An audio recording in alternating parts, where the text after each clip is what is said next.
Gajanan developers Pune यांच्याकडून आता पंढरपुरात इस्बाबी कलश मंगल कार्यालय येथे साकारला जातो आहे भव्य गजानन टॉवर 10 मजली ट्विन बिल्डिंगचा प्रकल्प। मजबूत आरसीसी फ्रेम रचना, पायांसाठी वायू प्रतिबंधक उपाययोजना, आयएस मानकानुसार भूकंप प्रतिरोधक आरसीसी रचना असलेल्या गजानन टॉवर मध्ये उपलब्ध आहेत अत्याधुनिक सुविधांनी युक्त 1022 स्क्वेअर फुटाचे 2 बीएचके फ्लॅट्स, सुशोभित प्रवेश कक्ष, सामायिक क्षेत्रासाठी अत्याधुनिक सुरक्षा यंत्रणा, लिफ्ट आणि सामायिक क्षेत्रांसाठी वीज बॅकअपची सुविधा, स्वतंत्र अग्निशमन यंत्रणा, 2 मजली पुरेशी पार्किंग व्यवस्था, प्रत्येक कार पार्किंगच्या ठिकाणी स्वतंत्र एव्ही चार्जिंगची सोय, सोलर वॉटर यंत्रणा, प्रत्येक सदनिकेसाठी इन्व्हर्टरची सोय।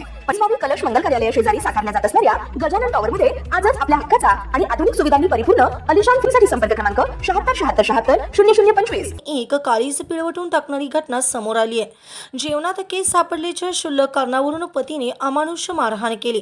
सासरी सततच्या छळाला कंटाळून 25 वर्षीय विवाहितेने गळफास घेऊन आयुष्याची अखेर केली।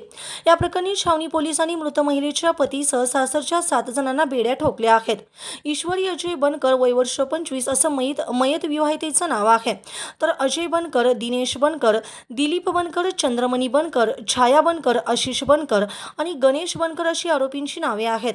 दरम्यान या प्रकरणी पोलिसांनी दिलेल्या माहितीनुसार ईश्वरी आणि अजय यांचा विवाह 28 जून 2020 रोजी मोठ्या थाटामाटात झाला होता।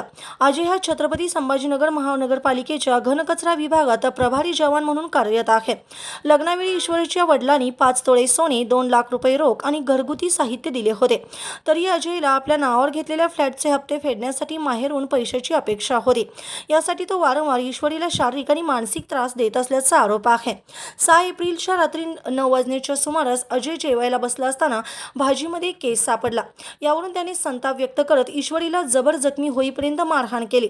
7 एप्रिलच्या सकाळी त्याने पुन्हा वाद घालून तिला गंभीर आरोप करत छळले। सासरच्या इतर नातेवाईकांकडूनही तिला सतत टोमणे मारले जात होते। अखेर हा त्रास असह्य झाल्याने ईश्वरीने आपल्या राहत्या घरी गळफास घेतला। ईश्वरीच्या मृत्यूची बातमी समजताच तिच्या माहेरच्या नातेवाईकांनी घाटी रुग्णालयात मोठा संताप व्यक्त केला। सासरच्या लोकांवर जोपर्यंत कारवाई होत नाही तोपर्यंत बॉडी ताब्यात घेणार नाही असा पवित्रा त्यांनी घेतला होता।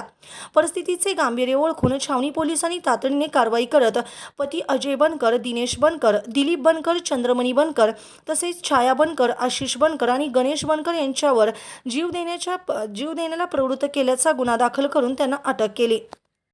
ताज्या घडामोडी पाहण्यासाठी आमच्या YouTube चॅनलवरील PVR म्हणजेच पंढरी वार्ता या न्यूजला सबस्क्राइब करा आणि शेजारील बेल आयकॉनवर क्लिक करा।